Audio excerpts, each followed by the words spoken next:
India में गुलाम हैदर के वकील हैं और आप इनको रोज देखते हैं। दबंग तरीके से ना सिर्फ केसेस अदालतों में लड़ रहे हैं, बल्कि बेहतरीन तरीके से सोशल मीडिया पर भी उस गैंग का, उनके मकरूह चेहरों को दुनिया के सामने बेनकाब भी कर रहे हैं। सर, आपका बेहद शुक्रिया, आज आपने काफ़ी टाइम के बाद अपना कीमती वक़्त दिया। आपका बेहद शुक्रिया। सर, सबसे पहले तो आपकी खैरियत दरियाफ़्त करेंगे। दूसरा ये है कि लोगों को बड़ी बेताबी है कि गुलाम हैदर कब आएँगे इंडिया? तो आप बताएँ कि गुलाम हैदर कब जाएँगे इंडिया सर? गुलाम हैदर जल्दी भारत आएंगे और उन्होंने अपना वीजा प्रोसेस सारा पूरा कर लिया है।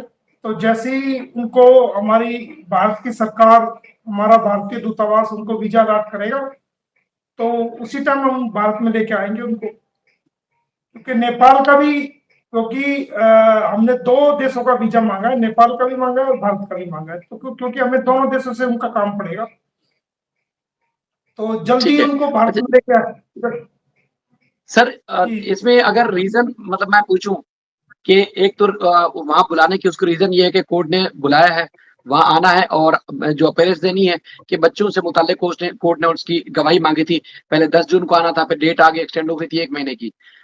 भारतीय गवर्नमेंट अगर रिजेक्ट करती मिसाल के तौर पर, तो उसके कोई रीज़न उनको देने पड़ेंगे या आपको उम्मीद है कि वीज़ा मिल जाएगा? नहीं नहीं नहीं, हमारे भारत की सरकार किसी भी जायज काम के लिए हमेशा हमेशा खड़ी रहती है। हमारे जो भारत की सरकार है, वो कभी ऐसा नहीं होता कि वो किसी जायज काम को मना करती हुए, ऐसा नहीं है। देखिए, जिनका जेन्युइन कोज है उनको वीजा 101% मिलता है। जिनका जेन्युइन कोज है, अब इसका तो जेन्युइन कोज है, कोर्ट में केस भी, इसके बच्चे भी फंसे हुए हैं यहाँ पर, तो बच्चों की कस्टडी हम इनको दिलानी है, तो इनका तो जेन्युइन कोज है। तो भारत सरकार क्यों नहीं देगी वीजा? 101% देगी वीजा। हमारे भारत की सरकार जो है वो 101% वीजा देगी। ऐसा नहीं है कि भाई वीजा नहीं मिलेगा। वीजा क्यों नहीं मिलेगा? वीजा मिलना चाहिए, मिलेगा। अच्छा सर, ये जो वीज़े का जो प्रोसीजर है, कितने दिन का है? यानी कि जैसे एप्लीकेशन सबमिट हो जाती है, उसके बाद गवर्नमेंट को कितने दिन में रिस्पॉन्स करना होता है वीज़ा अप्लाई करने वालों के लिए? वो जो टाइम पीरियड था वो तो मैंने पहले ही सरकार को लिख के भेजा हुआ है। सरकार को पहले लिख के भेजा, वो तो टाइम पीरियड की इसमें जरूरत नहीं है। बस इसमें ये है कि जैसे वीजा अप्लाई करेगा, तो वीजा अप्लाई करने के बाद जो है ना वो कार्रवाई होगी तुरंत ही। अप्लाई करने के बाद दिल्ली जाता है, वेरिफिकेशन करते हैं कौन बुला रहा है, क्या आ रहा है, तो वो सारा मैंने पहले ही पूरा कर रखा है टोटल। और क्योंकि नहीं, आजकल बड़ी जी, जी सर। मैं ये अर्ज़ कर रहा था कि वो उसके वहाँ रुकने का टाइम पीरियड नहीं पूछ रहा मैं। मैं ये पूछ रहा हूँ एप्लीकेशन सबमिट होने के बाद मैं गवर्नमेंट वही बता कितना रहा हूँ, और मैं वही बता रहा हूँ कि वीजा एप्लीकेशन जैसे हम सबमिट करते हैं, तो हफ्ते हफ्ते का, मुश्किल से हफ्ते का, 10 दिन का, बस इतना ही होता है। हफ्ते 10 दिन अच्छा, का ही होता है, ज्यादा, हाँ, ज्यादा समय नहीं होता वो। ज्यादा आपका सर समय। इस तरह के कामों में बड़ा एक्सपीरियंस रहा है। गवर्नमेंट पाकिस्तान की या इंडिया की जिसको इस तरह के कामों के सिलसिले में अदालतों में पेशी के, गवाही के या किसी भी वजह से पेश होना हो, तो उनको किन-किन मराहिल से गुजरना पड़ता है उस बंदे को, उस साइल को, उस विक्टिम को? देखिए, मैं अब तक भी भारत में कम से कम, मेरे जो क्लाइंट्स है वो दुनिया भर के क्लाइंट्स आ चुके हैं, और जिनको मेरे रिकमेंडेशंस पे वीजा मिला है आज तक, 2008 से लेके आज तक काफी लोग आए हैं, और आए हैं, काफी टाइम रुके भी हैं, उन्हें अपनी कानूनी कार्रवाई पूरी करी है, वो वापस चले गए हैं। तो अगर दोबारा जरूरत पड़ेगी तो दोबारा भी आएंगे, कानूनी कार्रवाई पूरी करेंगे और चले जाएंगे। नहीं सर, मैं ये अर्ज़ कर रहा था कि एक होता है ना कि security check, security point of view की वजह से किन-किन मुश्किलात से गुजरना पड़ता है या इज़िली वीज़ा मिलता है? उसके बाद जहाँ-जहाँ जिन-जिन जगहों पर उनको काम होता है वो करते हैं और उसके बाद वो चलते बने अपने मुल्क चले जाएँ वापस। कोई नहीं, सिक्योरिटी जैसे पॉइंट ऑफ उनको, व्यू से जी जी जी, जैसे उनको वीजा, हमारा भारतीय उच्चायोग, जो हमारा हाई कमीशन ऑफ इंडिया है, जो इस्लामाबाद में है, जब पूरा प्रोसेस हो जाने के बाद उनको पासपोर्ट पे वीजा लगा के दे देता है, और वो 30 दिन का लगता है या 60 दिन का लगता है, तो उसमें लिमिट होती है, भाई इतने दिन के अंदर आप जा सकते हो। तो उसके बाद वो टिकट हुँ, करा ले, अपना टिकट कराने के बाद भारत में आ जाए। आने के बाद फिर उसको यहाँ पर जो आने के बाद वो बाकायदा उसकी रिपोर्टिंग होती है, उसको बाहर रिपोर्टिंग करनी पड़ती है कि मैं अराइवल ये वीजा लेके आया हूँ। रिपोर्टिंग होने के बाद फिर वो अपने उस एरिया में जहाँ का उसको वीजा मिला है वहां पर रहता है, जा सकता है और अपनी कानूनी जो कार्रवाई है पूरी कर सकता है। अगर उसको लगता है कि भाई मुझे अभी और जरूरत है तो जो उसका वकील है वो उसको लिख के देगा कि मुझे अगली तारीख लगी है और काम है, तो अगर वो यहाँ आता है मुझे लगेगा कि और बढ़वाना है वीजा तो मैं बढ़वाऊंगा, वो मेरी जिम्मेदारी है, वो मेरी स्पॉन्सरशिप ठीक। पे, क्योंकि मैं भारतीय नागरिक हूँ और भारतीय नागरिक भी हूँ और उसका वकील भी हूँ, कोर्ट में केसेस है, तो मेरी रिकमेंडेशन पे, क्योंकि भारतीय नागरिक कोई भी अपनी रिकमेंडेशन देता है जो रिस्पॉन्सिबल पर्सन है तो उसकी उसको कंसिडर किया जाता है कि उसकी जिम्मेदारी होती है, उसको उसकी रिस्पॉन्सिबिलिटी मानी जाती है कि इसमें भारत में ये जिम्मेदार व्यक्ति इसका है और इसकी रिस्पॉन्सिबिलिटी पे इसको वीजा दिया जाता है। तो मैं भारत का नागरिक हूं तो जो मेरी जरूरत के मुताबिक होगा मैं उसको उतना एक्सटेंड करूंगा। सर, गुलाम हैदर को किन किन जगहों पर, किन किन शहरों या स्टेट्स में जाने के लिए इजाजत मिल सकती है और उसकी जरूरत कहाँ है? मतलब दिल्ली में, हरियाणा में या यूपी में, या कहीं भी जा सकता है वीजा जब मिलता है उसको? जरूरत नहीं, कहाँ है उसकी? ऐसा होता है कि भारत और इंडिया के बीच में ही केवल ये फड्डा है, इनके बीच में ये परेशानी है कि जो भी पाकिस्तानी व्यक्ति भारत में आएगा वो जिस शहर का वीजा लेगा उस शहर में ही वो रह सकता है। उसके अलावा अगर वो दूसरे शहर में जाता है तो उसका बाकायदा अलग से परमिशन लेनी पड़ेगी या उसको वीजा लेना पड़ेगा तब जाएगा। लेकिन जो दूसरी कंट्री है, पाकिस्तान के अलावा जो दूसरी कंट्रीज है, यूरोपियन कंट्रीज है, तो उनको सिर्फ इंडिया का वीजा मिलता है और इंडिया में कहीं भी जा सकते हैं बेरोक टोक और उनकी कोई पुलिस रिपोर्टिंग भी नहीं होती। लेकिन पाकिस्तान और इंडिया के बीच में ऐसा है, हम इंडियंस भी अगर पाकिस्तान जाते हैं तो जिन शहरों का पाकिस्तान का हमें वीजा मिलता है तो हम केवल सिर्फ उन्हीं शहरों में हम जा सकते हैं, उनके अलावा हम किसी और शहर में नहीं जा सकते। ये चीज है, तो तो ये मतलब दोनों ये के बीच लफड़ा, में ये है। दोनों के तो बीच लफड़ा है सर ये। हाँ, ये 3-4 जगह का जहां जहां जरूरत है, जहां गौतम बुद्ध नगर के चल रहे हो हमने वहां का वीजा है, उसका दिल्ली का है, पानीपत का है, फरीदाबाद का है, तो जहां जहां सिर्फ जो लीगल रिक्वायरमेंट है हमने वही रिकमेंडेशन किया। अगर इसके अलावा कहीं और की जरूरत पड़ेगी तो वो मेरा काम है, मैं अपना आप करा दूंगा, उसकी सर दिल्ली से ऑन मैं परमिशन करा दूंगा, सर मैं अपनी जिम्मेदारी एक पे। लेटर नोट में, सर इंतहाई लेटर नोट में एक बात, कि गुलाम हैदर की ख्वाहिश है कि एपी सिंह बीमार है, तो मैं चाहूंगा कि जब वहां जाऊं तो सबसे पहले मैं उसकी खैरियत दरियाफ्त करने के लिए एपी सिंह के घर जाऊं। तो एपी सिंह से कहाँ मुलाकात होगी ये उसकी? ये खैरियत लेन जाएगा, वो जाके वहां थाने में खड़ा हो जाएगा, जी मुझे मारने आया है। सर वो तो सर वो तो निहत्था जाएगा ना सर, वो तो निहत्था जाएगा, उसके बाद क्या होगा? वो कहता है मुझे अरे लगता है कि ये बीमार है, मैं इसकी खैरियत दरियाफ्त करने के लिए जाऊंगा।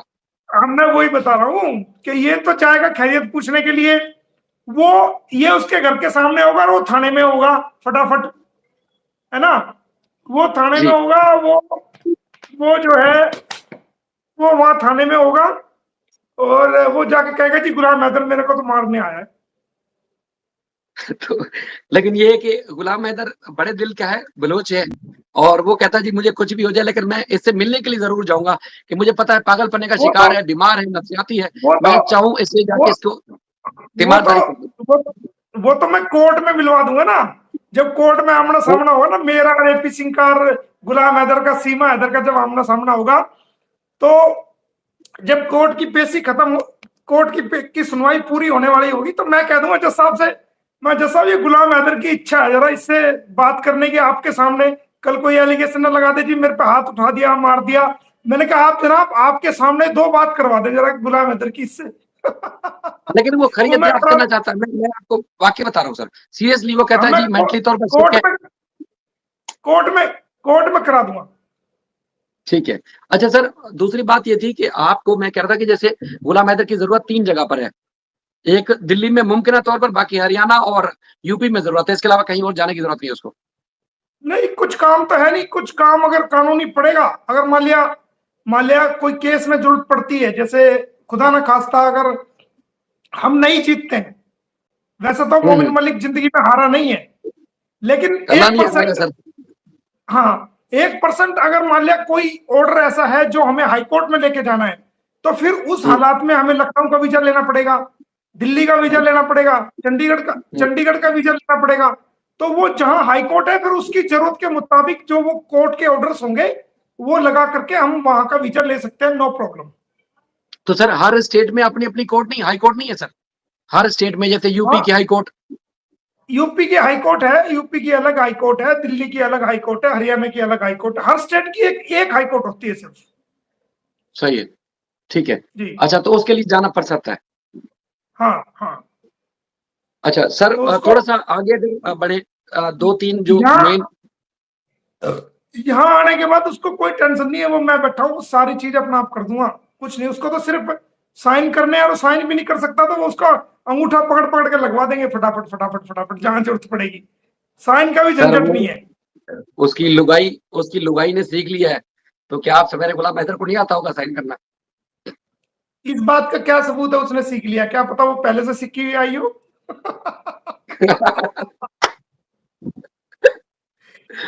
ये भी तो ये ये भी तो, तो ये भी तो हो सकता है। लेकिन भाई उसने वो, सीख लिया सर, गुलाम हैदर को भी आता है। नहीं, मैं तो ये कह रहा हूं कि वो हो सकता है पहले से सीखी हुई आई हो, कई भाषाओं का ज्ञान हो उसे। सर जो वो हम वो भारत की सुरक्षा के लिए तो बहुत बड़ा खतरा है, वो आपको पता है, मुझे तो पता है इस बात का।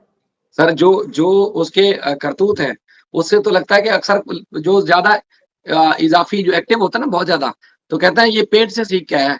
तो सीमा का भी यही लगता है कि वो सारे जो इसके कर्म है ना वो पेट से सीख के आई है, दुनिया में उसने बाद में कदम रखा था। मैं ये कह रहा हूं, अगले हफ्ते जी सर।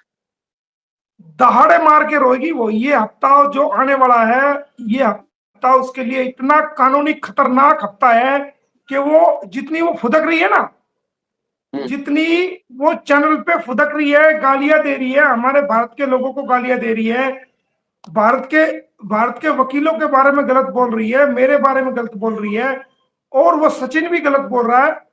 ये जो आने वाला जो हफ्ता है, जो आने वाला हफ्ता है, कानूनी रूप से उनके लिए इतना खतरनाक साबित होगा कि वो जो जितनी भी हंसी है ना, और जितनी भी मिमिक्री है, वो सारों का जूस निकाल के दुनिया के सामने रख दूंगा अगले हफ्ते।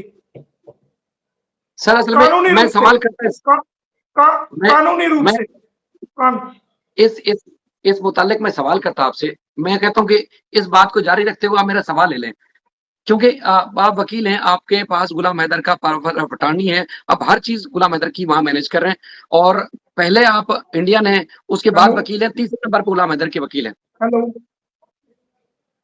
हेलो, परशुराम कौन भाई? बाद में कटना बात, मैं ना लाइव में बैठा हुआ हूँ, ठीक है। हाँ तो हाँ जी। मेरा सवाल ये था कि पहले नंबर पर आप भारतीय हैं, उसके बाद फिर आप वकील हैं, फिर है गुलाम हैदर के वकील। तो सर सिलसिला असल में ये है कि मतलब आपकी इस हद तक तजीक, मतलब कम से कम हम जैसे लोगों को तो बर्दाश्त नहीं होती। ऐसी क्या वजह है कि आपकी बराह रास्त तस्दीक सर दुनिया में हमने नहीं देखा कभी भी? ये क्या वजह हो सकती है? आपको जाती तौर पर क्या लगता है? मैं समझा नहीं, मैं फोन आ गया था, दोबारा क्वेश्चन करो मेरे से। मैं ये आपसे अर्ज कर रहा हूं कि आप गुलाम हैदर के केसेस फाइट कर रहे हैं, आप पहले नंबर पर हम्म इंडियन है, फिर मुसलमान है, हम्म फिर आप गुलाम हैदर के हम्म वकील हैं। आपकी इस हद तक तजीक, जो एक बच्चा बच्चा हम्म समझ रहा है कि बराह रास्त आपको टारगेट किया जा रहा है, बराह रास्त, तो हम्म। वजह क्या है? इसके पीछे कौन है? सबसे बड़ी बात मैं आपको बता दूं कि हम हम मैं जो अपने आप को समझता हूं कि मैं अपने आप को भारतीय पहले समझता हूं, मैं मुसलमान बाद में हूं, हमने वकील भारतीय कहा बाद सर। में, हाँ, जी जी। मुसलमान बाद में हूं, वकील बाद में हूं। सबसे पहले मैं भारतीय हूं, सबसे पहले मैं भारतीय हूं। बाबा भीमराव अंबेडकर जो हमारे प्रेरणा स्रोत है, उनकी तस्वीर मेरे ऊपर लगी हुई है। हमारे भारत का तिरंगा देखेंगे आप, ये लगा हुआ है। मैं सबसे पहले भारतीय हूं। गुलाम हैदर ने भारतीयों को पुकारा है, गुलाम हैदर ने जी सर। भारत की माओ को पुकारा है, भारत की बहनों को पुकारा है, भारत की बेटियों को पुकारा है, भारत की सरकार को पुकारा है, माननीय नरेंद्र मोदी जी को पुकारा है, माननीय अमित शाह जी को पुकारा है, माननीय योगी जी को पुकारा है, और भारत के प्रशासन को पुकारा है, भारत की न्याय व्यवस्था को पुकारा है, वकीलों को पुकारा है, और भारतीय अदालतों से उसने गुहार लगाई है। तो मैं एक एक भारतीय होने के नाते, ना मैं हिंदू हूं, ना मैं मुसलमान हूं, ना मैं सिख हूं, ना मैं ईसाई हूं, मैं सबसे पहले एक भारतीय होने के नाते गुलाम हैदर की, जिसको उसने पुकारा है, मेरे पिताजी कहते थे, और हम भारतीयों का ये वसूल है कि हम कोई भी मेहमान आ जाता है, हम उसको अतिथि देवो भव का, अतिथि देवो भव यानी कि मेहमान देवता तुल्य मानते हैं। और कोई इंसान, चाहे वो दुश्मन भी क्यों ना हो, चाहे वो हमारा दुश्मन भी क्यों ना हो, अगर वो हाथ जोड़ करके हमसे कोई विनती करता है, हमसे कोई गुजारिश करता है, हमसे कोई रिक्वेस्ट करता है, तो भारत की संस्कृति, हमारी भारतीय संस्कृति ये कहती है कि उस दुश्मनी को भूल करके के जो आपके दरवाजे पे आया है, जिसने आपके सामने हाथ जोड़े हैं, रिक्वेस्ट करी है, उस दुश्मनी को भूल करके आप उस हाथ जोड़ने वाले की जायज मनोकामना को पूरी करोगे। ये हमारी भारत की संस्कृति है, ये हमारे जी, जी। भारत की एक अच्छी आदत है। तो मैं एक भारतीय होने के नाते उसकी मदद कर रहा हूं। मेरे भारत के लोग, मेरी भारत की बहनें, मेरी भारत की माएं, मेरी भारत की बेटियां, वो ये नहीं देख रहे कि ये पाकिस्तान का है, वो ये नहीं देख रहे कि ये पाकिस्तानी है, नहीं, वो ये देख रहे कि ये एक पिता है, ये एक अभागा बाप है, इसके साथ जुल्म हुआ है। इस नाते से वो सभी लोग, इस नाते से वो सभी लोग गुलाम हैदर की सपोर्ट कर रहे हैं।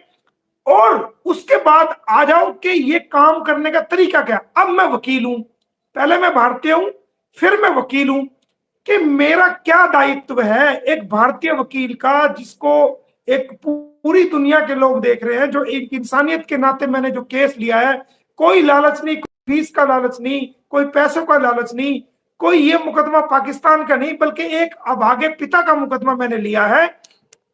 तो मैं उसको जिम्मेदारी के साथ, बिना झुके, बिना बिके और बिना घबराए, बोल्डनेस के साथ, ईमानदारी के साथ, कानूनी हक के साथ, कानूनी नॉलेज के साथ इस केस को मैंने किया है और मैंने कर दिया है। दुश्मनों का मुकाबला करते हुए जो मेरे सामने से जो आंधी है, जो खतरनाक आंधी जो चल रही है, उस आंधी को चीरते हुए मैं आंधी की डायरेक्शन में नहीं बहा हूं कि जिस रुख को आंधी जा रही है उसके साथ मैं उसी डायरेक्शन में चला जाऊं, जिस रुख को आंधी जा रही है मैं उसी रुख में चला जाऊं, नहीं, बल्कि आंधी जिस रुख से आ रही है उस डायरेक्शन को छाती खोलकर चीरता हुआ निकलाऊं और निकल के दिखाऊंगा, पूरी दुनिया को दिखा दूंगा कि इंसानियत की जीत कभी ना हारी है, ना हारी थी और ना कभी हारेगी। इंसानियत पहले है, धर्म जाति ये सब चीज बाद में। बाउंड्रीज किसी भी मुल्क की बाउंड्रीज हैं, ये यहाँ का है, वहां का है, इंसानियत को की कोई बाउंड्रीज नहीं है। इंसानियत किसी भी इंसान के साथ हो सकती है। कल को कोई हमारा भारतीय पाकिस्तान में फंस जाए तो आप जैसा कोई ना कोई व्यक्ति ऐसा खड़ा हो सकता है इंसानियत के नाते, जो बेकसूर फंस जाए, तो वो हम लोग तो वहां जा नहीं सकते, उनके लिए कौन खड़ा होगा? उनके लिए आप जैसे लोग खड़े होंगे जो इंसानियत को मानते हो, जो बेकसूर फंस गया हो। तो ये जो गुलाम हैदर के जो बच्चे हैं ये बेकसूर हैं, इनको इनकी मां ने अपनी अपनी हवस मिटाने के लिए, अपनी नाजायज संबंध को बनाने के लिए इन बच्चों की जिंदगी को तबाह और बर्बाद किया है। और मैं आपको बता दूं, आज तक इन बच्चों का कहीं भी स्कूल में एडमिशन रेगुलर नहीं हुआ है। तो इन 1 साल हो गया, तो वहां अच्छे वाले स्कूल में पढ़ रहे थे, तो अपना घर बर्बाद कर दिया, सामान बर्बाद कर दिया, रिश्ते बर्बाद कर दिए, फैमिली बर्बाद कर दी, बच्चों का भविष्य बर्बाद कर दिया, अपने रिश्तेदारों से ताल्लुक बर्बाद कर दिया, अपने देश को ये जो गालियां निकालती है, हमारे भारत में आकर के हमारे भारत की बहनों को गालियां निकाल रही है, हमारे भारतीयों को गालियां निकाल रही है, भारत के मुसलमानों को गालियां दे रही है, भारत के हिंदू भाइयों को गालियां दे रही है, हिंदू बहनों को गालियां दे रही है, भारतीय वकीलों को गालियां दे रही है। तो ये क्या है? हमने जो हमें गालियां दे रही है, मैंने तो आज तक कोई गाली नहीं दी इसको। मैंने तो सचिन को भी, सचिन के अलावा आज तक दुनिया पता नहीं क्या क्या बोलती है, मैंने सचिन को आज तक सचिन के अलावा कुछ भी नहीं कहा। मेरा एक ही नारा है शुरू से, गुलाम हैदर के बच्चों को, उस बाप को जिसके साथ धोखा हुआ, उसके बच्चों को उसको दिलवाऊंगा और इसको जेल कराऊंगा। मेरा 2 ही मकसद है। मैंने तो आज तक ये भी नहीं कहा कि भाई सचिन को मैं जेल कराऊंगा, मैंने कहा है आज तक? सुना आपने किसी ने? नहीं। क्योंकि सचिन हमारा भारतीय है। हो सकता है कि मैं उसको कहीं ना कहीं किसी कॉर्नर पे उसके लिए सॉफ्ट कॉर्नर कर लूं, क्योंकि वो इंडियन है और मैं नहीं चाहता मेरे हाथ से किसी इंडियन का नुकसान हो। मैं नहीं चाहता मेरे हाथ से मेरे भारत के किसी लोग का कोई, मेरी कलम से उसका नुकसान हो या उसको जेल हो। लेकिन सर अगर अगर अगर अगर वो लोग नहीं मानेंगे तो फिर मुझे मजबूरन उन लोगों को भी घसीटना पड़ेगा, और मैं उनको घसीट रहा हूं, उनको जेल में अच्छा सर, करवाऊंगा मैं। सवाल सवाल यहाँ ये होता है, यहाँ ये सवाल पैदा होता है कि आपके पास गुलाम हैदर का पावर ऑफ अटॉर्नी है, गुलाम हैदर के वकील की हैसियत से आप केस लड़ रहे हैं, लेकिन दूसरी जो आपको जिस किस्म की मुज़ाहमत का सामना करना पड़ रहा है, आपको ये स्टेप उठाने से पहले आपके स्टेप उठाने से पहले वहां की जो गवर्नमेंट है, वहां के जो शासन प्रशासन या पुलिस जितने भी डिपार्टमेंट है, उनको नहीं एक्टिव होना चाहिए था। उनकी जिम्मेदारी, उनका फर्ज नहीं बनता। ये जो आप जिम्मेदारी ले रहे हैं एक भारतीय होने की वजह से, वो उनकी जिम्मेदारी नहीं थी। इसको लगाम देते, इसका मुंह बंद करते, उसको जेल में डालते, उसको सजा देते। मैं शुरू जो सवाल था, शुरू मेरा यहाँ से हुआ था, ये मोमिन मलिक को गाली नहीं पड़ रही, ये भारतीय को गाली पड़ती है। ये मोमिन मलिक या किसी और खातून को नहीं पड़ती, वो इंडियन को गाली पड़ती है। किसकी वजह से? सीमा की वजह से, उसके मुंह से। तो वहां के डिपार्टमेंट क्या कर रहे हैं सर? देखिए, असल में बात यह है कि ये जो सीमा हैदर, जो ये आपकी जो सीमा हैदर जो है, ये आपकी प्रोडक्शन है ना, ये आपकी प्रोडक्शन ही गलत हुई है। ये आपने कैसा बीज पैदा किया है, ये कैसा बेशरम बीज पैदा किया आपने। ये खेती गलत की करी है पाकिस्तान ने, ऐसा गंदा बीज पैदा कर दिया। इसको भुगत रहे हमें, हमारे भारत की जनता भुगत रही है, हम भुगत रहे हैं, भारत के लोग भुगत रहे हैं, भारत की एजेंसीज भुगत रही है। ये बीज तो वहीं का है ना, ये भारत का बीज नहीं है, ये भारत का बीज नहीं है, ये गलत, ये तुम्हारा, ये एक मिनट, ये देखो, सारी दुनिया, सारा देश कभी गलत नहीं होता, सारे इंसान कभी गलत नहीं होते। मैं सिर्फ सीमा हैदर की बात कर रहा हूं। ये जो तुम्हारा जो सीमा हैदर का नाम का जो बीज तुमने बोया है, जो ये बोया गया है, ये बीज सड़ा हुआ बीज तुमने बो दिया। इसकी इसकी ये तो 1 साल से यहां ही है, 26-25 साल की, 27 साल ये वहां रही सर। तो तुमने इस सड़े हुए बीज को पहचाना नहीं था? इसकी हरकतों को पहचानते। तुम्हें 27, एक मिनट, तुम्हें देखो, एक मिनट, तुम्हें शायद बुरा ना लगे, लेकिन मुझे अपनी बात कहने दो। 27 साल तक ये पाकिस्तान में रही, तुमने 27 साल तक इसको पहचान के इस पर कार्रवाई क्यों नहीं की? पूत, जो बिगड़ा हुआ पूत होता है ना, बिगड़ा हुआ बच्चा होता है, उसके पांव तो पालने में दिख जाते हैं, इसके पैर तुम्हें पालने में दिखाई नहीं दिए। 27 साल तक तुमने, सुनो एक मिनट, 27 साल तक तुमने क्या किया? 27 साल तक तुम्हें इसको सुधारना चाहिए था, इसको पहचानना चाहिए था। लेकिन ये 27 साल तक जब अपने देश को धोखा दे सकती है, अपने मुल्क को धोखा दे सकती है, वहां की सरकारों को धोखा दे सकती है, अपने रिश्तेदारों को धोखा दे सकती है, अपने पति को धोखा दे सकती है, आप जैसे पड़ोसियों को धोखा दे सकती है, पत्रकारों को धोखा दे, तो हमारे यहाँ तो 1 साल हुआ है, इसने यहां आके हमारी भारत की एजेंसीज, जो हमारे भारत की पुलिस एजेंसीज है, उनको गुमराह किया, उनको सच नहीं बताया, उनको झूठ बोला। हमारे भारत की जो इंटेलिजेंस है, उनको सच नहीं बताया, उनको झूठ बोला। और ये इतनी एक्सपर्ट है रोने में धोने में, बच्चों को सामने कर देती है। तो जो हमारे इंटेलिजेंस के आदमी है, जो हमारी पुलिस डिपार्टमेंट के लोग हैं, वो रहमदिल लोग हैं। उन्होंने देखा यार 4 बच्चे हैं, सर, एक मिनट, पूरा लेट मी कंप्लीट, सुनो, लेट मी कंप्लीट। उन्होंने देखा कि 4 बच्चे यार पाकिस्तान, चलो ठीक है, पाकिस्तान से हमारी लड़ाई झगड़ा होता रहता है, लेकिन 4 बच्चे यार, ये आ गई। अब ये जो कह रही है शायद सच कह रही हो, तो इसी की बात को सच मान लिया। अब सच, इसकी बात को सच मान के FIR में लिख दिया। इसने बताया जी, इससे पूछा तू बता किसकी बीवी है, तेरा पति कौन है? कह रहे जी मैं तो गुलाम हैदर की वाइफ हूं, मैं गुलाम हैदर की वाइफ हूं, सचिन से प्यार हो गया, वो सऊदी अरब 3 साल से गया हुआ है, और मैं तो पहले भी नेपाल आई थी, इससे मिली थी, आज बच्चे लेके आ गई हूं, और मैं उसी की वाइफ हूं। तो जो पूछताछ हुई, तो जो ऑफिसर्स है, पुलिस ऑफिसर्स, उन्होंने पूछताछ में लिख दिया कि भाई हाँ, ये गुलाम हैदर की वाइफ है। कोर्ट में गई, इसने कोर्ट को भी धोखा दिया। कोर्ट ने पूछा हाँ भाई नाम बताओ, इसने कहा सीमा हैदर, वाइफ, पति का नाम मेरा गुलाम हैदर, ठीक है, कोर्ट ने भी लिख दिया गुलाम हैदर पति का नाम, जमानत लगी, उसमें पूछा हाँ भाई नाम बताओ, सीमा हैदर पति का नाम गुलाम हैदर, ठीक है, वो जमानत भी मंजूर होगी।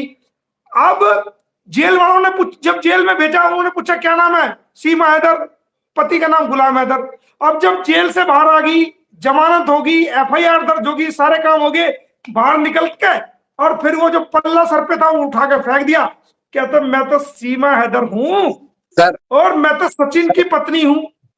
तो ये बीज खराब, एक मिनट, ये जो बीज खराब हुआ है ना, ये पाकिस्तान का खराब करा बीज है, ये वही पहचान के इसको वही दफन करना, इसको इस बीज को पहचान के इसका वही इलाज करना चाहिए तुम्हें, इसकी छत्रोल वही करनी चाहिए थी। ये बीमारी भारत में क्यों आने दी, ये बताओ सर।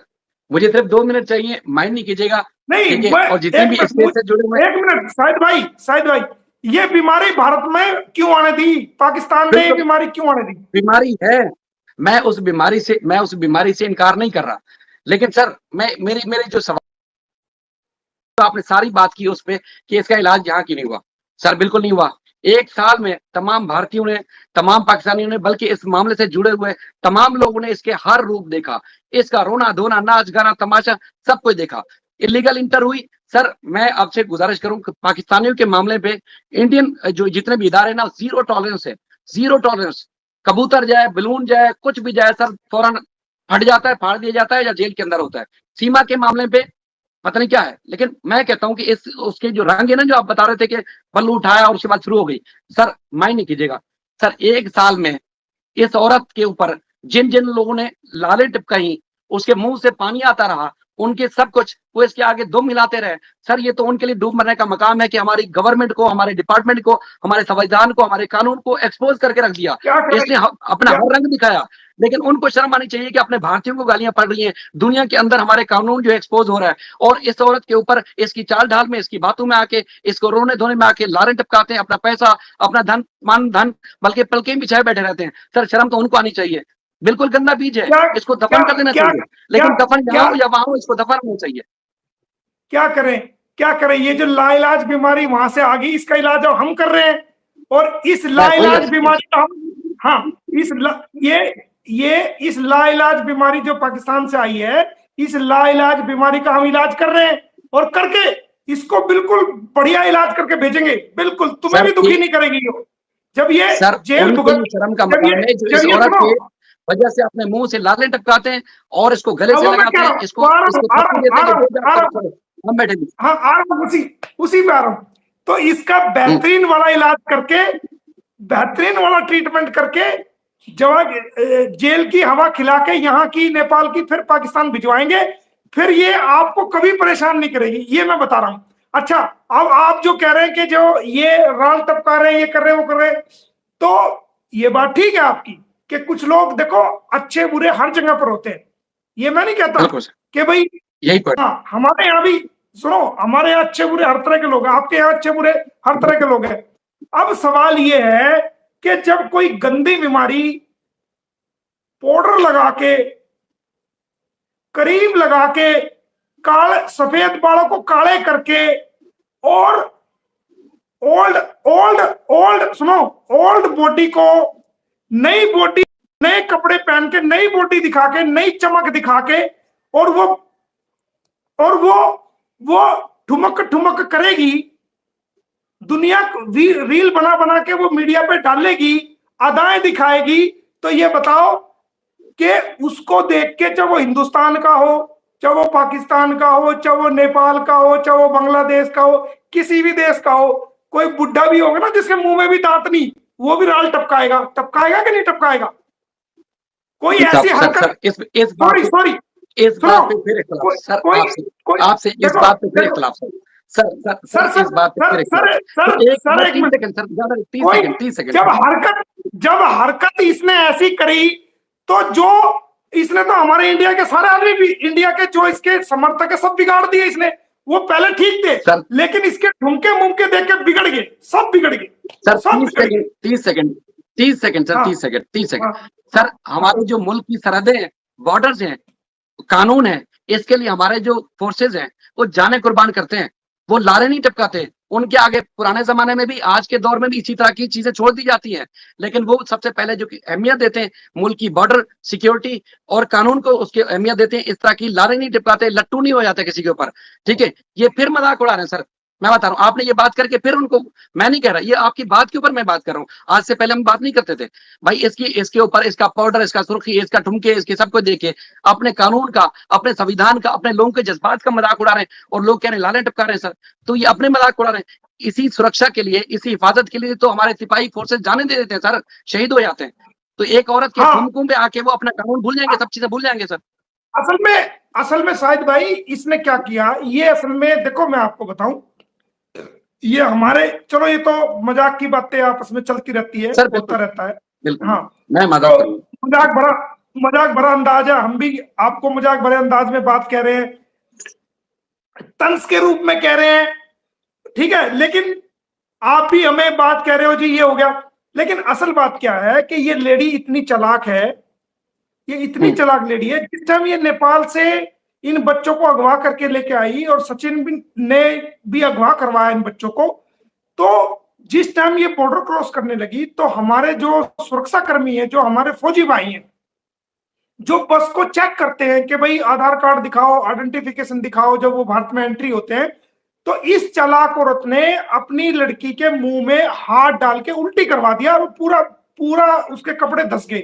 तो जब जब हमारे जो सुरक्षा कर्मी है, उन्होंने देखा यार बच्ची है, 4 बच्चे हैं, और उल्टी कर दी, अब ये इसको संभालेगी या अपनी पहचान बताएगी, तो वो उसने चेक नहीं किया, उसने भरोसा कर लिया भाई 4 बच्चे, कोई बात नहीं।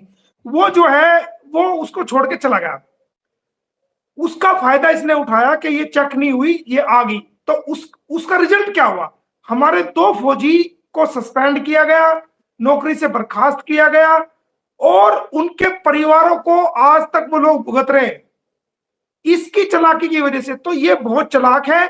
इसने ना केवल आपके मुल्क को धोखा दिया है, अपने पति को धोखा दिया। ये भारत में जिस वक्त इसकी एंट्री नेपाल के रास्ते से हो रही थी, इसके कदम ही हमारे लिए अशुभ है।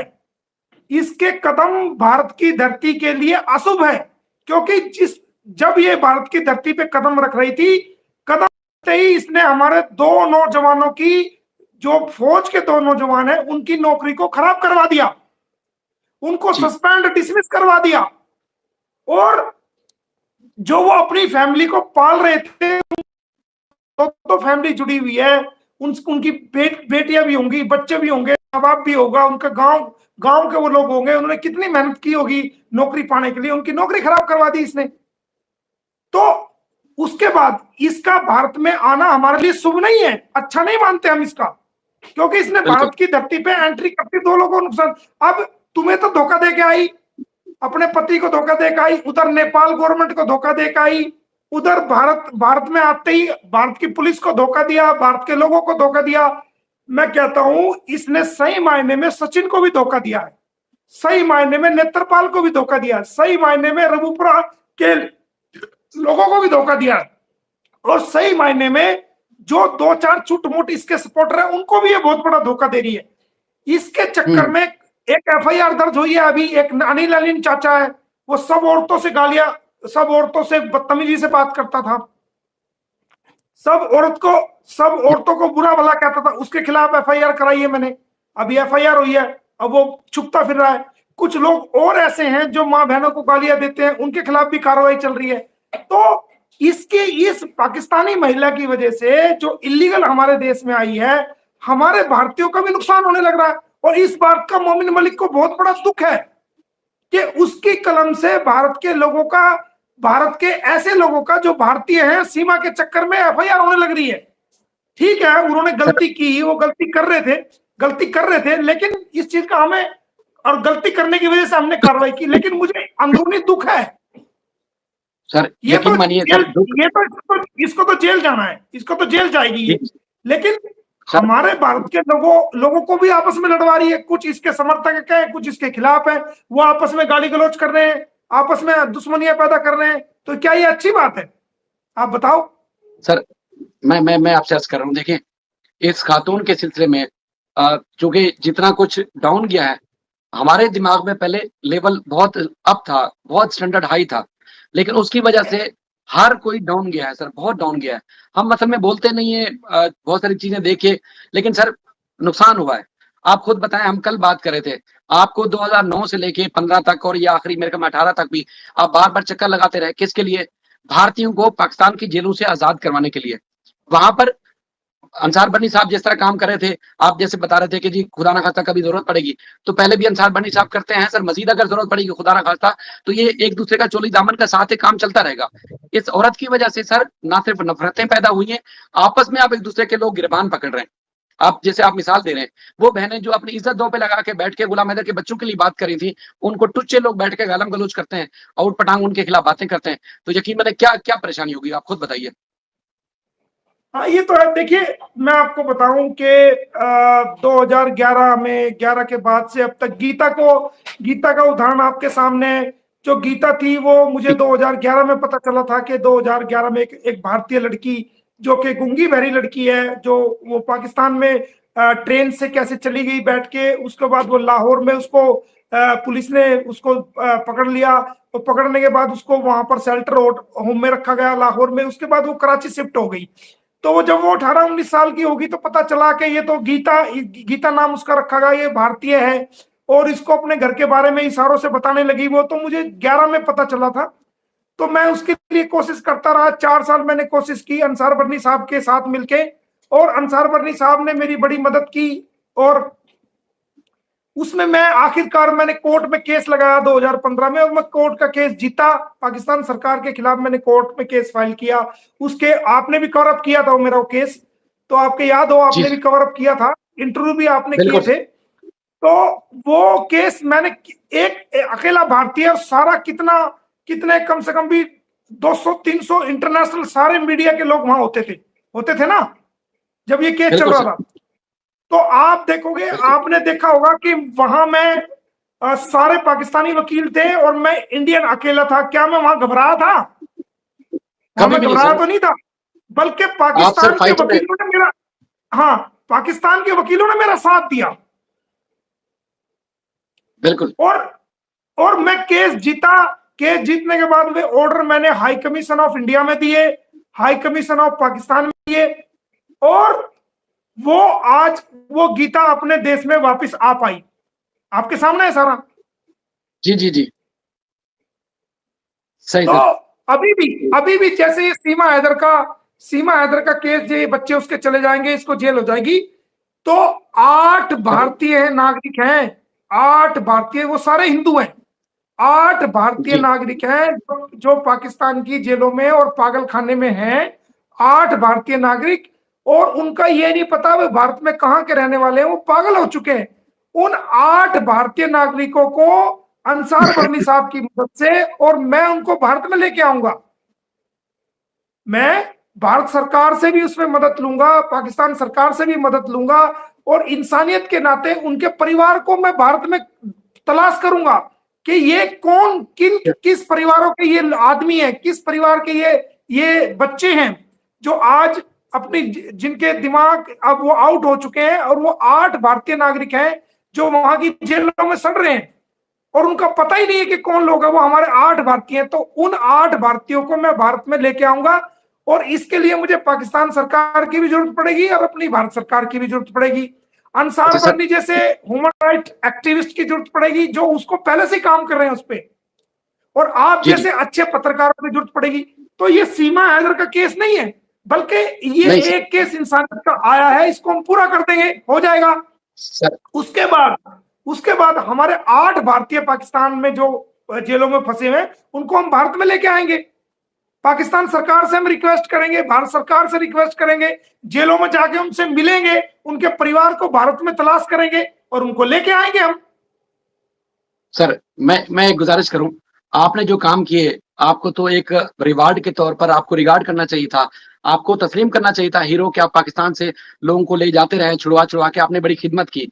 लेकिन जब सीमा हैदर का केस सामने आता है, तो आपकी तस्दीक के लिए एक वही माजरत के साथ हमारी बहनों के लिए तवायफ नमा एक औरत को आपके ऊपर छोड़ दिया जाता है, जो कि आपकी तस्दीक करती है, तजलील करती है। हालांकि आपको रिस्पेक्ट देनी चाहिए थी, आपकी इज्जत करनी चाहिए थी। आपने पहले भी किया और मजीद भी करेंगे।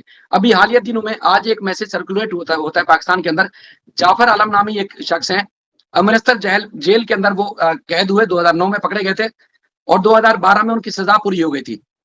2012 में सजा पूरी करने के बावजूद वो जेल में रहे, अमृतसर की जेल में, और उनकी डेथ हो गई। उनकी अभी डेथ हो गई 1-2 दिन में। अब वो अंसार बनी साहब लगे हुए हैं कि किस तरीके से उनकी बॉडी को पाकिस्तान शिफ्ट किया जाए। ये मिसालें देने का मकसद ये होता है कि पाकिस्तान और इंडिया की जेलों में ये सब कुछ होता है, होता रहा है। लेकिन सीमा का केस जो है एक दुनिया का अजीम और अनोखा केस है, जिसमें वकील जो फाइट कर रहा है उसके ऊपर डायरेक्ट हमले किए जा रहे हैं, उसको रास्ते से हटाने की कोशिश की जा रही है। जो बंदा अपने मुल्क के लिए, अपने लोगों के लिए सब कुछ कुर्बान करता रहा है, वो दूसरे मुल्कों से लड़ता रहा हो। आप सिर्फ पाकिस्तान नहीं, आप नेपाल, दूसरे मुल्कों का भी आपने बताया कि वहां पर भी जाते रहे अपने शहरियों के लिए, हिफाजत के लिए। तो सर ऐसे शख्स के ऊपर, ऐसे हीरो के ऊपर सीमा जैसी औरत बैठ के तस्दीक करेगी, सचिन जैसा बंदा वार करेगा, अटैक करेगा। सर ये कहाँ इंसाफ है सर?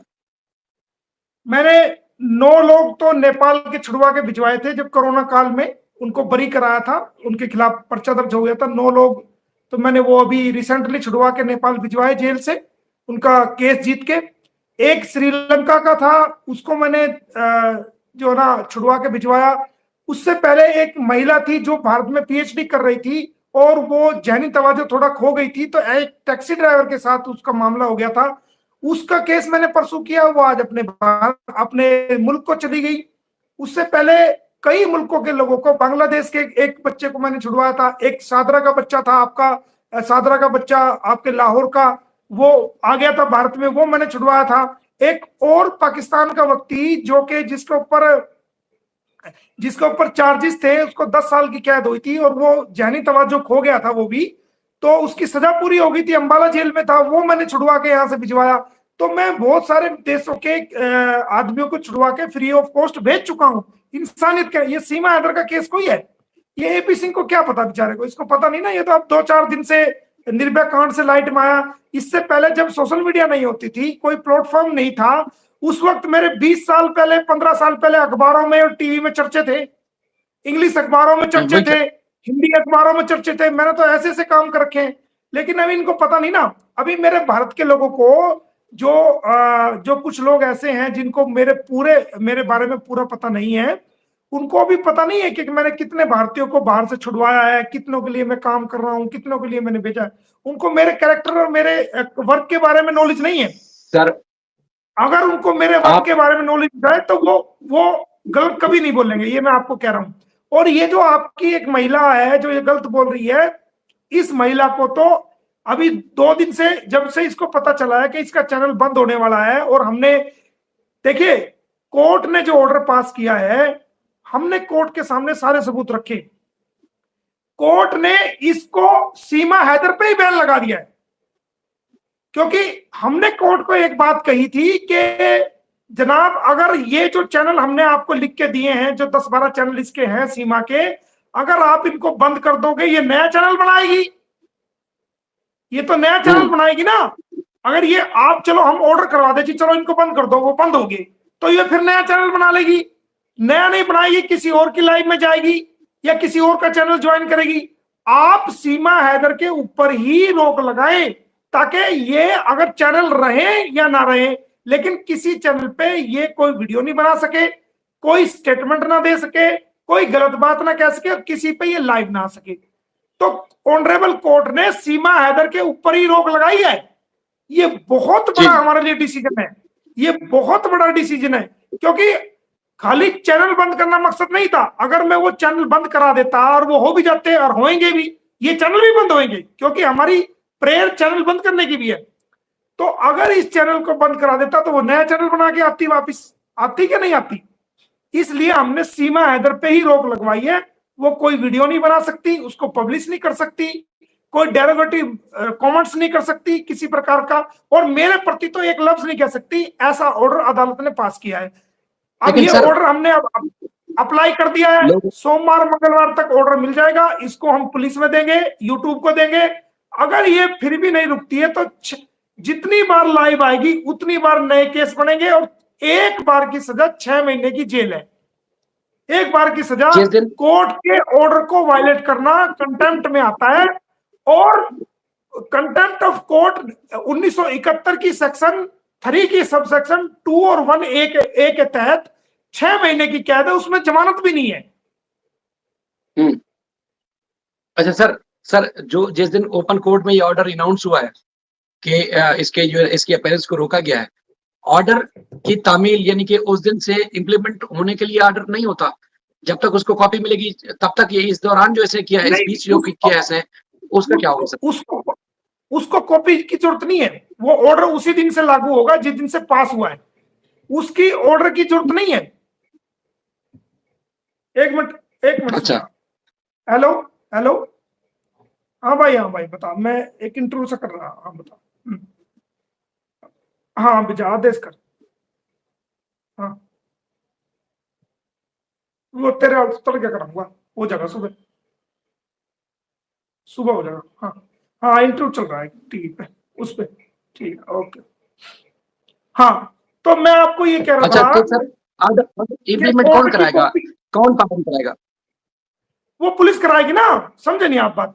अच्छा ऑर्डर की पुलिस कराएगी, यूट्यूब कराएगी। ऑर्डर की जो सर्टिफाइड कॉपी हमें मिलेगी उसको यूट्यूब को पार्टी बनाया है, फेसबुक को पार्टी बनाया है। Sir, hello sir order police कराएगी ना सर?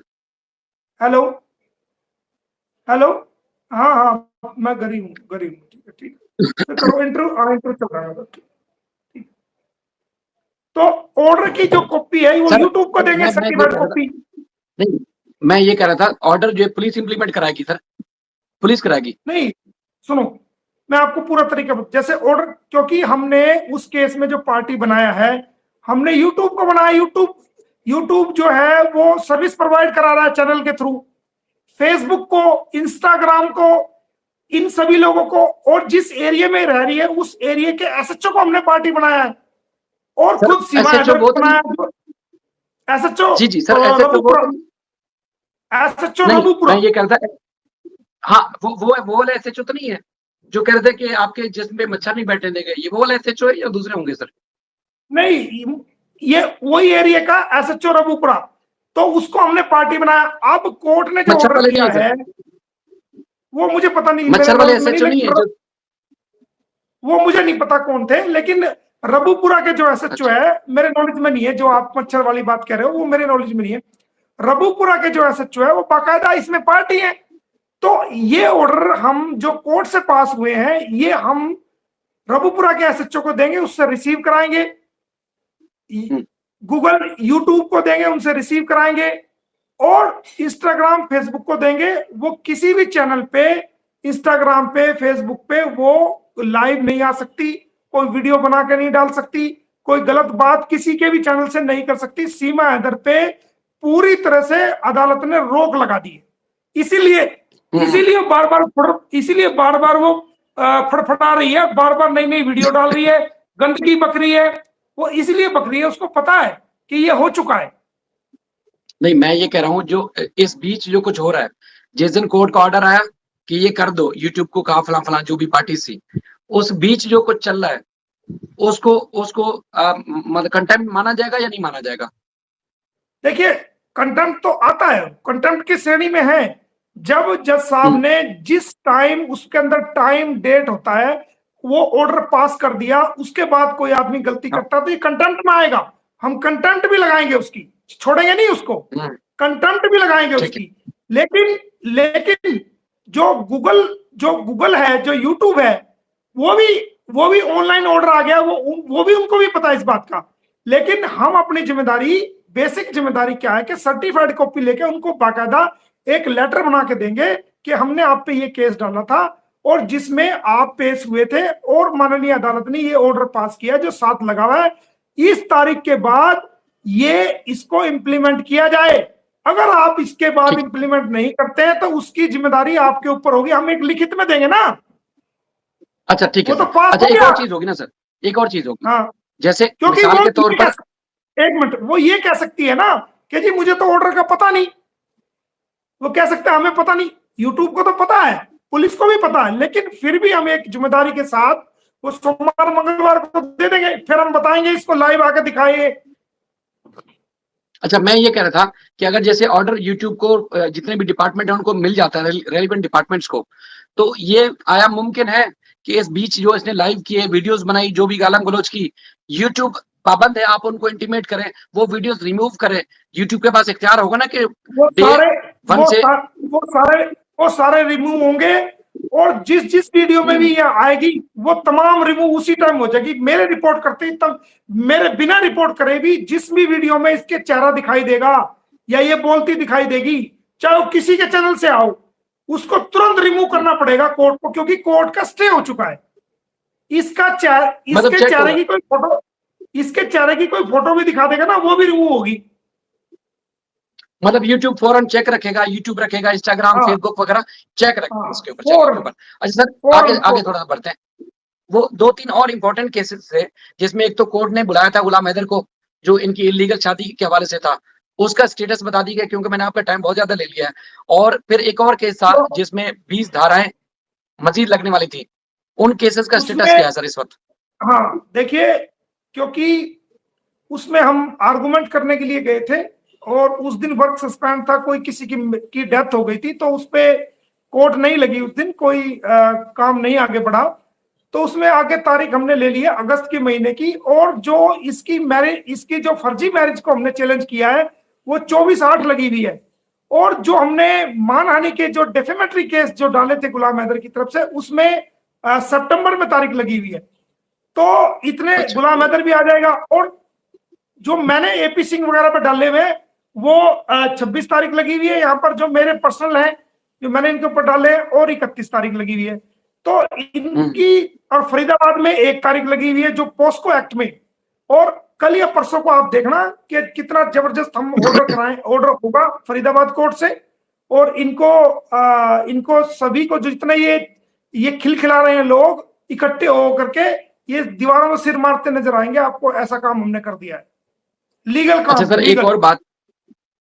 एक और बात, जब आप अदालतों में पेश हो रहे थे, आप मुसलसल डेट्स पे जा रहे थे, लंबा लंबा सफर करके जा रहे थे, वहां पता चला कि एपी सिंह सचल जजेस के कोठियों में जाके जोड़ तोड़ की कोशिश कर रहे थे। वो क्या लोचा है सर, क्या लफड़ा है सर ये? क्या उनको अदालत में आके अपना केस नहीं साबित करना? देखिए, इस बारे में, क्योंकि ये हमारा जो थोड़ा, क्योंकि हमारी जुडिशरी का मामला है, और चूंकि आपका चैनल जो है वो एक पड़ोसी मुल्क का चैनल है, वो नहीं सर, वो हम मामला, हाँ, उस प्लेटफॉर्म से हम तो मैं इसका जवाब, हाँ, इस प्लेटफॉर्म से अगर मैं जवाब देता हूं तो जवाब तो मैं दे दूंगा, मैंने अपने चैनल से बता भी दिया, वो आपने सुना भी होगा। लेकिन इनको क्या एक मौका मिलेगा कि देखिए जनाब, ये पाकिस्तान के चैनल पे जाकर के और इंडियन जुडिशरी के बारे कोई में इशू नहीं इस सर। तरह की बात करें, तो इसलिए मैं सर इसके लिए आपसे थोड़ा सा कोई इशू नहीं सर। कहूंगा कि सर इसका मैं कोई इशू नहीं। जवाब, हमारे हाँ, देखिए सर, हम हमेशा रिगार्ड इस बात को करते हैं कि आपने जो काम वहां की गवर्नमेंट को करना चाहिए था, आप बहैसियत वकील वो फाइट कर रहे हैं, और एक मुलजिम को आप जेल में डालने की कोशिश कर रहे हैं। बाकी हम सबकी रिस्पेक्ट करते हैं, हम कभी भी कोशिश नहीं करते कि किसी इदारे, किसी डिपार्टमेंट या किसी एक शख्स की भी डिसरिस्पेक्ट करें। हम हमेशा उनकी दिल से कदर करते हैं। असल बाकी में, आपकी बात दुरुस्त है। हाँ, असल में हमारी भारत की सरकार को सीमा झूठी ने गुमराह किया है। हमारी भारत की सरकार को इसके बारे में पता नहीं था, जो इसने कहा वो सच मान लिया। लेकिन जब मैंने खोद खोद के सारा सबूत सामने लेके आ रहा हूं, अदालत के सामने, दुनिया के सामने, भारत की सरकार के सामने, अब हमारे भारत की सरकार इस पे, सीमा पे कोई यकीन नहीं कर रही है। हमारे भारत की सरकार इसकी कोई मदद नहीं कर रही है। हमारे भारत की सरकार इसको एक मुलजिम की तरफ देखती है।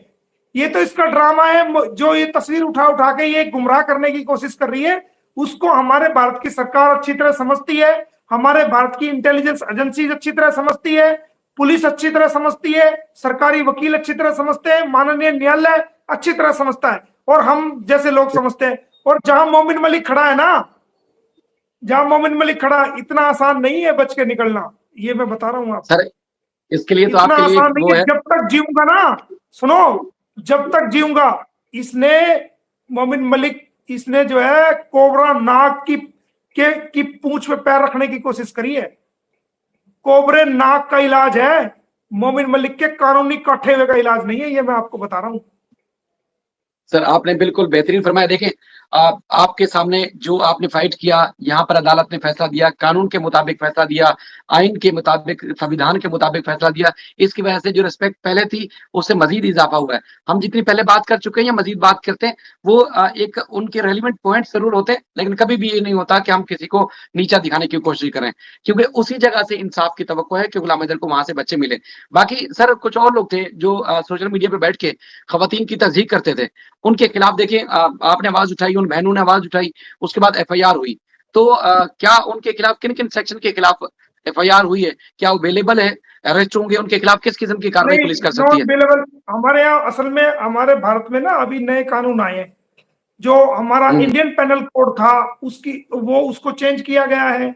जो सीआरपीसी थी उसको चेंज किया गया। तो हमारे भारत में अभी 1 जुलाई से नए कानून लागू हुए हैं। तो इनके खिलाफ नए कानून के तहत जो है वो मामला दर्ज हुआ है और सारी नॉन बेलेबल ऑफेंस है। और इसमें जमानत होने का कोई वो नहीं है। इसको जेल में हम सड़ाएंगे।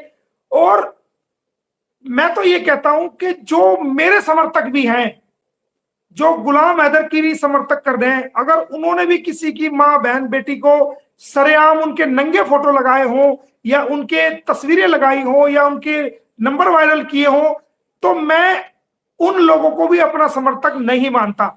उन लोगों को भी मैं गुलाम हैदर का और इंसानियत का समर्थक नहीं मानता। मेरे नॉलेज में अगर ऐसा कोई आदमी आता है तो मैं उसको भी नहीं छोड़ूंगा, उसको भी कानूनी कार्रवाई करूंगा। या फिर मेरे लिए, देखिए, मेरे लिए सब बराबर है।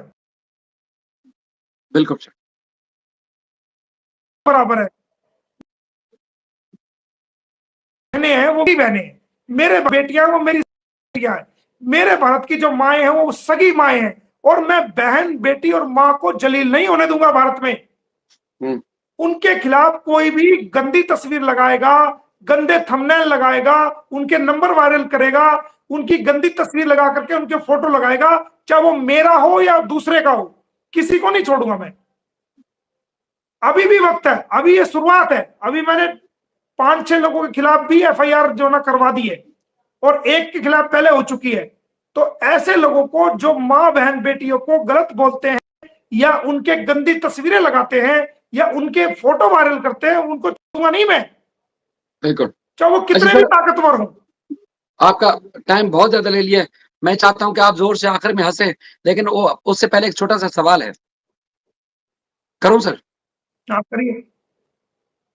आपके ऊपर इल्जाम लगता है जी, आप पाकिस्तान से फंडिंग ले रहे हैं, आप पाकिस्तान से पैसे ले रहे हैं, आपको ये पैसा आ रहा है, नेपाल भी पैसे लेने के लिए गए थे। तो जरा आप अपने खुदा को आदर नादर जान के बताइए कि आपको आज तक क्या मिला पाकिस्तान से, गुलाम हैदर से, अंसार बन्नी साहब से क्या मिला सर?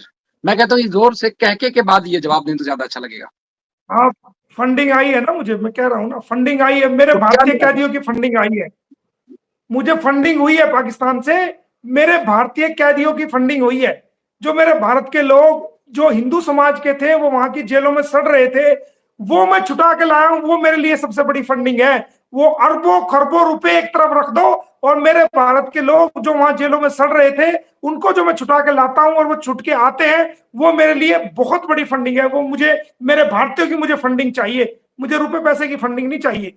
एक तरफ करोड़ों अरबे रुपए रख दो और एक तरफ मेरे भारतीय जो वहां की पाकिस्तान की जेलों में सड़ रहे हैं, जो बेचारे मछली पकड़ने गए थे हिंदू भाई, जो गलती से चले गए, वो जेलों में सड़ रहे हैं। कोई उनको पूछने वाला नहीं है, ना उनको कोई सरकारें पूछती हैं, ना उनको कोई उनके परिवार के लोग उन तक पहुंच पाते हैं, ना उनको वकील उन तक पहुंच पाते हैं। ऐसे लोगों को अगर मैं भारत में लेके आ रहा हूं छुड़ा के, वो कई सालों से जेल में सड़ रहे हैं, उनकी सजा भी पूरी हो चुकी है, तो वो मेरे लिए सबसे बड़ी फंडिंग है। मेरे भारत की मातृभूमि के जो मेरे भारतीय, मैं जिनको छुटा के भारत में लेके आता हूं, वो मेरे लिए सब सोने से बड़ी है, वो चांदी से बड़ी है, हीरे मोती जवाहरों से बड़ी फंडिंग मेरे लिए मेरे भारतीय हैं। जो भारत जो वहां से छुट के आते हैं, मेरी मातृभूमि पर, मेरे भारत पर, मेरी भारत की धरती को आके गले लगाते, को चूमते हैं, उनको सजदा करते हैं, वो फंडिंग मेरे लिए सबसे बड़ी फंडिंग है। इसके अलावा मुझे कोई क्या फंडिंग देता है? गुलाम हैदर क्या दे देगा ये बताओ? मेरे पास तो अपना ही दुनिया भर का है। मेरे पास अपना इतना है कि मेरी 20 नस्लें भी बैठ के खाएंगी जब भी, कोई दिक्कत नहीं है। मुझे ऊपर वाले ने बहुत कुछ दे रखा है। सर कोई मुझे क्या दे सकता है? ये तो हमें मालूम है सर। एक चमन नहीं, 1 टका तक नहीं मिला और ना ही मिलने की उम्मीद है। लेकिन ये कि कड़वा सच का ये इंडियन कहना है। कम से कम देखो, मुझे बताना नहीं चाहिए, लेकिन फिर भी मैं आपको बता देता हूं, लोगों को आंख हो जो समझे। इंडियन कम से कम 8 साढ़े 8 लाख रुपए मेरे अपनी जेब से गुलाम हैदर के केस में अब तक लग चुके हैं। जो आपके 8 दूनी 16, 8 तिये 24, आपके कम से कम 25 लाख रुपए बनते हैं पाकिस्तान के। बिल्कुल सर, तो क्या ये गुलाम बिल्कुल हैदर बेचारा करीब, तो गुलाम हैदर क्या 25-26 लाख रुपए मुझे दे सकता है? बताओ। वो एक गरीब आदमी है बेचारा, अभागा बाप है, रोजगार उसके पास नहीं है, नौकरी उसकी चली गई, घर उसका चला गया, बच्चे उसके चले गए, बीवी ने दगा उसको दे दी, धोखा उसको कर दिया, पूरी दुनिया में उसकी बीवी उसको जलील कर रही है, उसके बारे में गलत गलत बोल रही है। मैं आपको दिखाता हूं, देखो क्या बोल रही है, सुनो। कड़वा सच का ये कहना है कि आपको पाकिस्तान से सिर्फ दुआएं मिलेंगी सर। जो दुआएं मिलेंगी, दुआओं के साथ साथ मेरे भारतीय कैदियों को भी दे दो जो वहां की जेलों में बंद है, वो मेरे लिए सबसे बड़ी दुआ है। कैदी सर दोनों मुल्कों की जेलों में। मैंने आपको बताया कि एक पाकिस्तानी अमृतसर हाँ, की जेल में उनको उसका डेथ हुई है उसकी, 2012 से, बल्कि 2009 से कैद था वहां पर, 2012 में सजा मुकम्मल हुई। कब कब डेथ हुई? कब डेथ हुई है? ये कब सर डेथ अभी हुई है? अंसार बनी साहब की तरफ से एक मैसेज मौसूल हुआ है, कल डेथ हुई है शायद, और 2012 में वो सजा पूरी कर चुका था, कल उसकी डेथ डेड हुई है, बॉडी तो अब नहीं है पाकिस्तान नो, में।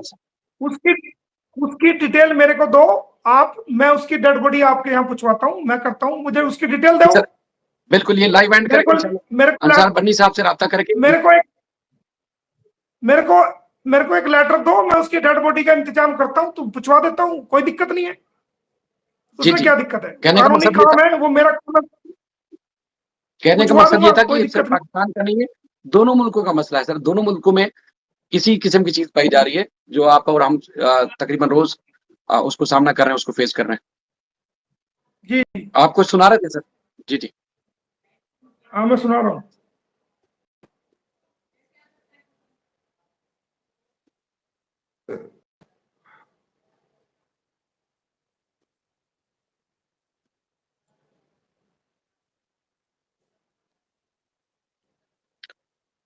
बिल्कुल सर, सूरत हाल कुछ इस किस्म की है कि बेहद परेशानी है। बहरहाल गुलाम हैदर आपको, जैसे आप फरमा रहे थे कि वो रोज तकरीबन ये भी कहता जी मेरे पास रोजगार नहीं है, मुझे कहीं जाना है, मुझे रोजगार के सिलसिले में भी जाना है।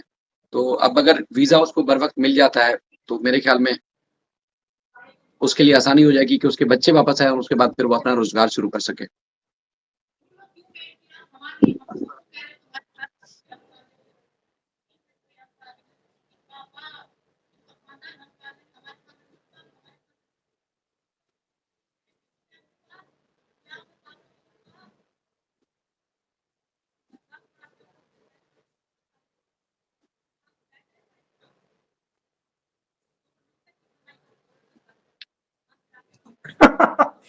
मेरे को कह रही थी कि 2 नंबर की कमाई का दोस्त। अरे एक केस, अभी कल एक केस आया मेरे पास, 6 लोग, 6 लोगों को, 6 लोग जो है वो गलत इल्जाम में, 2 महिलाएं और 4 लोग जो है वो गलत इल्जाम में जो है वो अंदर हैं। तो जी जी जी। 6 लोग हैं, पूरा खानदान अंदर चला गया, अच्छे जमींदार लोग हैं, सारे काम बढ़िया है। वो मेरे पास आए कि जी हमारा केस ले लो। मैंने कहा भाई मेरे पास 1 साल फुर्सत नहीं है, मेरे पास इतने केस हैं कि नए केस इतने चारों तरफ से आ रहे हैं, पूरे हिंदुस्तान से, किसी का कुछ, लेकिन मैं सबको मना कर रहा हूँ क्योंकि मेरे पास टाइम ही नहीं है। अब मैं लेके बैठ जाऊं और वो काम ना हो तो फायदा कुछ नहीं ना, क्योंकि मेरी आदत नहीं है जब तक कोई केस ले लूं उसको पूरा ना कर दूं, मैं नहीं वो करता। तो मैं सबको मना कर रहा हूं। तो ये आप यकीन नहीं करोगे, बेचारे इकट्ठे होके आए 10-12 आदमी और आकर के बस कुशामदे करने लगे, बड़ी मिन्नतें, फोन भी करवाए, तो मुझे मजबूरी में ये केस लेना पड़ा। तो एक केस की, एक आदमी के जो है ना 2 लाख रुपए के हिसाब से मेरे 6 आदमी है, 12 लाख का केस हो गया, क्योंकि बड़ा जी केस है। जी सर। अब बिल्कुल एक सर। केस के 12 लाख रुपए मिलेंगे तो, और उसमें मैं उतनी मेहनत करूंगा, उनको जेल से निकाल दूंगा। तो ये पैसा मैंने अपनी मेहनत से कमाया ना, किसी से मैं स्कैम देके भीख तो नहीं मांगी है। अपनी मेहनत से कमाया हुआ सही सर। पैसा कोई गलत है क्या? ये बताओ। बिल्कुल और सर। अपने हक के लिए लड़ना लड़ना कोई गलत है? अच्छा, ये 12 लाख में से भी ये नहीं है कि सारे मैं अपनी जेब में रख दूंगा, नहीं। इन 12 लाख में से मैं उन लोगों पे खर्च करता हूं जो बेचारी विधवाएं हैं, जिनके पति इस दुनिया में नहीं है, जिनके छोटे छोटे जी बच्चे हैं। बहुत से ऐसे हैंडीकैप्स लोग हैं, जिनके पैर खराब है, जिनके हाथ खराब है, जिनकी जो अंधे लोग हैं बेचारे, उन लोगों की मदद करता हूँ। बहुत से ऐसे अनाथ बच्चे हैं जिनके माँ बाप नहीं है, उनको कानूनी कार्रवाई की कहीं जरूरत पड़ती है, ऐसे लोगों पर खर्च करता हूँ। जो लोग एक्सीडेंट में जो लोग घायल हो जाते हैं, उनके इलाज का पैसा नहीं होता, उन लोगों का इलाज कराता हूँ। खानी तो मुझे दाल रोटी है ना, चाहे मेरे पास 1 रुपया है चाहे करोड़ों रुपए, आखिरकार हमने बिल्कुल सर। दाल रोटी तो खानी है ना, पानी वही पीना है जो एक गरीब आदमी भी खाता है और एक अमीर आदमी भी खाता है। तो जब ये जिंदगी है तो इस जिंदगी में बहुत सारे ऐसे काम हैं, अगर इंसान करे तो उसका सदियों तक नाम रहता है। और मैं यहां तक जो पहुंचा हूं वो ऐसे नहीं पहुंचा, इन लोगों की दुआओं ने मुझे यहां तक पहुंचाया है। आज बिल्कुल पूरी सर। दुनिया के अंदर, ये नहीं कि गुलाम हैदर के केस की वजह से, उससे पहले भी पूरी दुनिया के अंदर लोग आज मोमिन मलिक को मानते हैं कि मोमिन मलिक कौन है। ये इज्जत कहां से मिली है? ये ऊपर वाले ने दी है इज्जत, लोगों की दुआओं से इज्जत मिली है, माँ बहन बेटियों की दुआओं से इज्जत मिली है। हमने हक को समझा है, हमने गलत और ठीक के अंतर को समझ के काम किया है। ना हम डरे हैं, ना हम बिके, हमने अपने ईमान को बेचा नहीं है, हमने अपने आप को बेचा नहीं बिल्कुल है। जो ईमानदारी से काम किया, उसमें मेहनत की है। और आप देखेंगे 3 महीने के अंदर हमने रुख को बदल दिया इसके गुलाम हैदर के केस को। अगर बिल्कुल ये सर, केस डेड शुरू केस में था। मेरे पास, हाँ, अगर ये केस शुरू में मेरे पास आ जाता तो आज सीमा हैदर भारत से कभी के डिपोर्ट हो चुकी होती, इसके बच्चे भी डिपोर्ट हो चुके होते। लेकिन मेरे बिल्कुल पास तो जब आया जब ये नासूर बन गया। जी जी, ऐसा ही सर। केस ये मुकम्मल फर्क, डेड था, ये फर्क। कोई चांस नहीं था। केस मुकम्मल डेड था, कोई चांस नहीं था। दूर दूर तक ये नहीं था कि इसको गुलाम हैदर को बच्चे वापस मिल जाएंगे। मेरे सामने की बात है, जब अंसार बनी साहब ने आपको कॉल की, उस वक्त आपका नंबर लगा नहीं, फिर दोबारा से की। पहले दिन जब फोन पे बात हुई तो अब गुलाम हैदर से उन्होंने बात करवाई कि जी मोहन मलिक साहब से बात करो। अब गुलाम हैदर ने फोन मुझे पकड़ा दिया कि उनकी बात मैं समझ नहीं पाऊंगा, तो तुम उनसे बात करो। तो आपको याद होगा, फर्स्ट डे जब बात हुई थी, हमारी ही बात हुई, हम तीनों एक साथ बैठे होते, बन्नी साहब, गुलाम हैदर और मैं, ताकि इस मामले को आगे बढ़ाया जाए। तो आपकी तो सर हमेशा दिल से रिस्पेक्ट है, और इसी तरह हम तमाम लोगों की रिस्पेक्ट करते रहेंगे जब तक गुलाम हैदर का मसाल नहीं होगा। और ये चोरी दामन का साथ है, इसी तरह चलता रहेगा। सर एंड पे अगर मुख्तसर तरीन में बताएं, चूंकि मैंने वाकई बहुत टाइम ले लिया आपका, कि अब अगला हफ्ता यानी कि मंडे के बाद से बच्चों तक रसाई मुमकिन है, आप कह रहे हैं?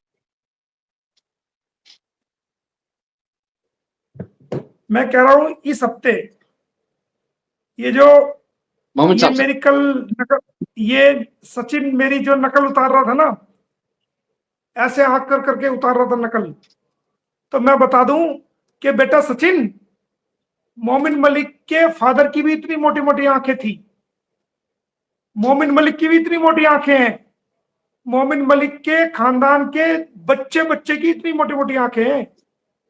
हमारे खानदान के जो बच्चे भी पैदा होते हैं, जो हमारा पूरा खानदान, हमारी जो दादी थी उसकी भी इतनी मोटी मोटी आंखें थी, पूरे खानदान की हमारी बड़ी आंखें इतनी मोटी मोटी, ठीक है। और तू जो हमारी आंखों की नकल उतारने की कोशिश कर रहा है ना बेटा, और हमारी ये उठने बैठने की ये मिक्री कर रहा है, ये कर रहा है, तो बेटा बात सुन, कि हमारी आंखें उतारने के लिए, आंखों की नकल उतारने के लिए, हमारी नकल उतारने के लिए हमारे विचारों की भी नकल उतारनी पड़ेगी आपको, कि हमारे क्या विचार है, हमारी क्या सोच है। बिल्कुल सर। तू तो पागल हो रहा है, तू तो चले सर। देश को देख ही नहीं रहा, तू तो सीमा सीमा हैदर के चक्कर में तू तो अकल नाम का इस्तेमाल ही नहीं कर रहा। और वो आएगा, और एक दिन वो समय आएगा कि तू खुद पछताएगा कि तूने सीमा हैदर को, उसके बच्चों को भारत में लाके अपने जीवन की सबसे बड़ी गलती की है। एक दिन सचिन खुद पछताएगा, और पूरे देश से, हमारे भारत, पूरे भारत से, पूरी दुनिया से एक दिन सचिन, मैं ये भविष्यवाणी कर रहा हूं आपको, एक दिन सचिन माफी मांगेगा, इसको पछताना पड़ेगा एक दिन। अभी ये बच्चा है, अभी इसको समझ नहीं आ रही ना। सीमा जो इसके पीछे हंसती है ना, वो हंसना बहुत जल्दी देख लो आंसुओं में, खून के आंसू में तब्दील होने वाला है वो इसका हंसना।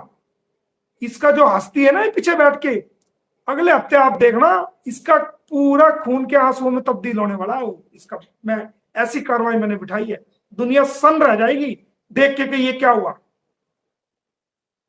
बिल्कुल आपके साथ नेक तमन्नाएं, दुआएं और वो तमाम ख्वाहिशात आपके साथ हैं और आपकी हिफाजत के लिए भी, और हमें यकीन है कि शिकस्त नहीं होगी। शिकस्त उन लोगों की होगी जो जिन्होंने कानून का, संविधान का, लोगों के जज्बात का खिलवाड़ किया है, उनको इंशाल्लाह हार होगी, और आपके साथ जितने लोग जुड़े हुए हैं सबकी जीत होगी। सर आपका बहुत टाइम ले लिया, आज बातें बहुत हैं, लेकिन अभी वाइंड अप करते हैं। अभी मैं चैनल के माध्यम से ये मैं बता रहा हूँ कि आस्था शायद 10 बज के कुछ मिनट पे शायद आस्था के चैनल पे भी, मैं एक चैनल है आस्था का, आस्था हमारी बहन है, हम बहन कहते हैं उनको, दुनिया माँ कहती है क्योंकि मैं उसको बहन कहता हूँ। तो दिल की बड़ी साफ है, सच बात बोलती है थोड़ा। तो उनके चैनल पे मैं आऊंगा, बातचीत उन्होंने मुझे कहा था कि भैया आना, तो उसमें मैं आऊंगा। तो जो लोग आपको देख रहे हैं वो वहां भी आ सकते हैं, वहां भी कुछ नई बातें आपके सामने होंगी, तो उसको भी आप सुन सकते हैं। ठीक है, बहुत धन्यवाद, शुक्रिया आपका। और कोई बात फील हाँ फील नहीं करना कोई बात, क्योंकि देखो लास्ट में ये खराब चीज बनता है ना, ये लाइलाज करके इसको ठीक करके चिंता मत करो। सर उनका भी करना चाहिए, जो इसके आगे लालें टपकाते हैं और दम मिलाते हैं, जो इसको प्रोटेक्शन देते हैं, जो जिसकी हिफाजत का जिन्होंने ठेका ले रखा है, उनको भी दिखाना चाहिए। उनका भी इलाज हो रहा है, किसी का भी इलाज हो रहा है, अनिल का इलाज और कहीं चले, थैंक यू सर, सबका। चलो थैंक यू सर।